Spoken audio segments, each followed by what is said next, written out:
Hi అండి, welcome to great Indian spies. ఎలా ఉన్నారు? అందరు బాగున్నారా? నేను కూడా చాలా బాగున్నానండి. ఇవాళ రెసిపీ ఏంటంటే కర్ణాటక స్పెషల్ వంగీబాత్ అండి. ఈ రెసిపీ నిజంగా చాలా బాగుంటుంది అండ్ చాలా తక్కువ టైంలో ఎక్కువ స్ట్రైన్ కాకుండా చేసుకోవచ్చు.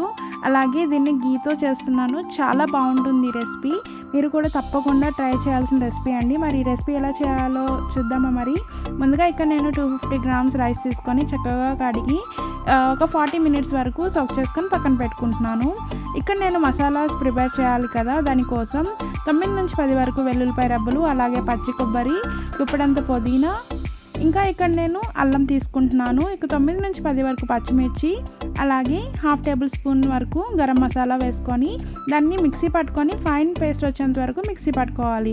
సో దాన్ని పక్కన పెట్టేసుకొని కడాయిలోకి కొంచెం 3 tablespoon గీ వేసుకొని గీ కొంచెం వేడెక్కిన తర్వాత ఇక్కడ బిర్యానీ ఆకులు, స్టార్ అనస్, ఇలాచి, లవంగాలు, అలాగే దాల్చిన చెక్క వేసుకొని 1 inch మీడియం సైజు ఉన్న ఆనియన్ని ఈ విధంగా స్లైసెస్గా కట్ చేసుకొని వేసుకోవాలి. అలాగే నేను ఇక్కడ 3 వంకాయలని తీసుకుంటున్నాను, ఈ విధంగా స్లైసెస్గా కట్ చేసుకొని వేసుకోవాలి. అలాగే 2 tablespoons వరకు సాల్ట్ వేసుకుంటున్నాను.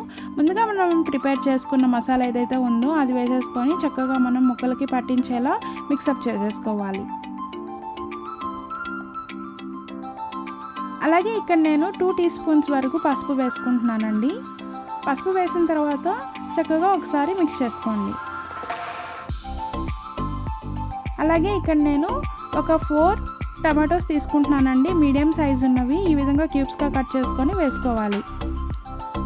వన్స్ టమాటోస్ వేసిన తర్వాత మూత పెట్టుకొని ఒక 2 minutes మగ్గించుకోండి.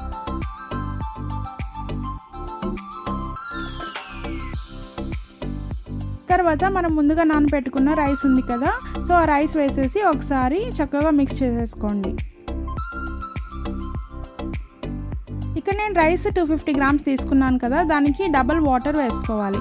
250 grams అంటే 500 ml వాటర్ వేసుకుంటున్నాను, ఇంకా ఎక్స్ట్రా వేయాల్సిన అవసరం లేదు. అదేవిధంగా ఒకసారి సాల్ట్ సరిపోయిందా లేదో కూడా ఒకసారి ఈ టైంలో చెక్ చేసుకోండి. నెక్స్ట్ మూత పెట్టేసేసి ఒక 2 minutes వరకు వదిలేయండి. బుడగలు వచ్చిన తర్వాత అప్పుడు కుక్కర్ విజిల్కి సెట్ చేసేసేయండి. జస్ట్ ఒక 2 whistles వచ్చిన తర్వాత స్టవ్ ఆఫ్ చేసేసి ఒక 30 minutes వరకు రెస్ట్ ఇచ్చేసేయండి.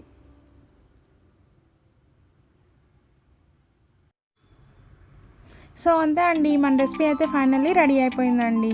సో చూసారు కదా, చూడడానికి చాలా ఎమ్మీగా అండ్ చాలా డెలిషియస్గా ఉంది కదా, తినడానికి కూడా చాలా టేస్టీగా ఉంటుంది. సో ఎక్కువ ఇంగ్రీడియంట్స్ కూడా ఏం అవసరం లేదండి, చాలా సింపుల్గా చేసుకోవచ్చు అండ్ చాలా క్విక్గా చేసేసుకోవచ్చు అండి ఈ రెసిపీని. అండ్ చూసారు కదా, మీకు నచ్చిందా? మీకు నచ్చినట్లయితే ఒకసారి ట్రై చేసి ఎలా వచ్చిందో తప్పకుండా కమెంట్ సెక్షన్లో కమెంట్ చేయండి. ఈ రెసిపీని మనం రైతాతో సర్వ్ చేసుకుంటే చాలా ఆసమ్గా ఉంటుందండి. మర్చిపోకుండా రైతాతో సర్వ్ చేసుకోండి, చాలా బాగుంటుంది. మీలో ఎవరైనా కొత్తగా చూస్తున్నట్లయితే ప్లీజ్ లైక్ చేసి, షేర్ చేసి, సబ్స్క్రైబ్ చేయండి. అండ్ లైక్ చేయడం మాత్రం అస్సలు మర్చిపోకండి. Thank you for watching.